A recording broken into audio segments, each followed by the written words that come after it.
শরীয়তপুর জেলা শহরের ভাষা সৈনিক নারায়ণ চন্দ্রদের সম্পত্তির উপর রাস্তা নির্মাণ নিয়ে পাল্টাপাল্টি অভিযোগ উঠেছে। জাভেদ শেখের ভিডিও চিত্র নিয়ে বিস্তারিত প্রতিবেদন। ভাষা সৈনিক নারায়ণ চন্দ্রদের শরীয়তপুর জেলা আওয়ামী লীগের সাধারণ সম্পাদক অনল বাবুর শ্বশুর। ৩০শে নভেম্বর সকালে অনল বাবুর শ্বশুরবাড়ি ভাঙচুর হয়েছে। এমনই ঘটনায় সরেজমিনে গিয়ে দেখা যায় মৃত ভাষা সৈনিক নারায়ণ চন্দ্রদের জায়গার উপর পুরনো ভাঙ্গা বাঁশ এলোমেলোভাবে পড়ে আছে। জায়গাটিতে রয়েছে শ্মশান, শ্মশানের কোল ঘেঁষেই রয়েছে একটি রাস্তা।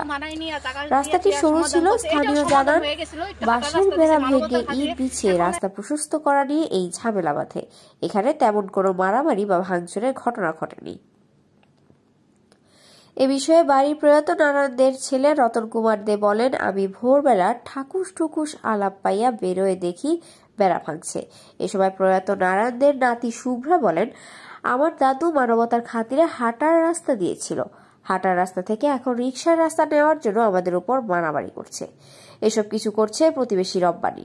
আমরা এর সুষ্ঠু সমাধান চাই। আজকে আমরা হিন্দু বইলে এরকম অত্যাচার কইরা নিয়ে যাইতে পারছে। পাশের দেয়াল ভেঙে তো নিতে পারে নাই, তারা মুসলিম বলে কিছু করতে পারে নাই। শ্মশানের উপর ময়লা ফেলবে, পায়ের ধুলো পড়বে, এটা তো আমরা মেনে নিতে পারবো না।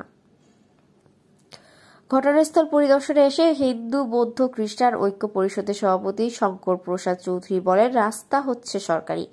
আমার ব্যক্তিগত জায়গা যদি নিতে হয় তাহলে সরকার একোয়ার করে নেবে। পৌরসভার একটা আইন আছে, আইনটা মেনে কেন এটা করলো? আমরা এটা তীব্র নিন্দা জানাই।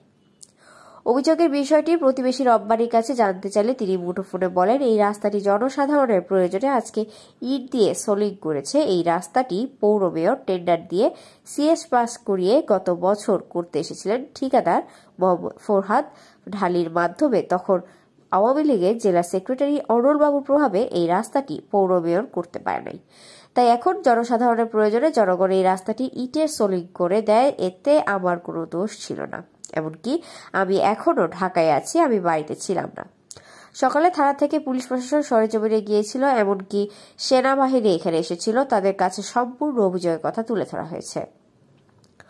পালং মডেল থানার ভারপ্রাপ্ত কর্মকর্তা ওসি মোহাম্মদ হেলাল উদ্দিন বলেন, এ বিষয়ে রতন দে থানায় একটি জিডি করেছেন।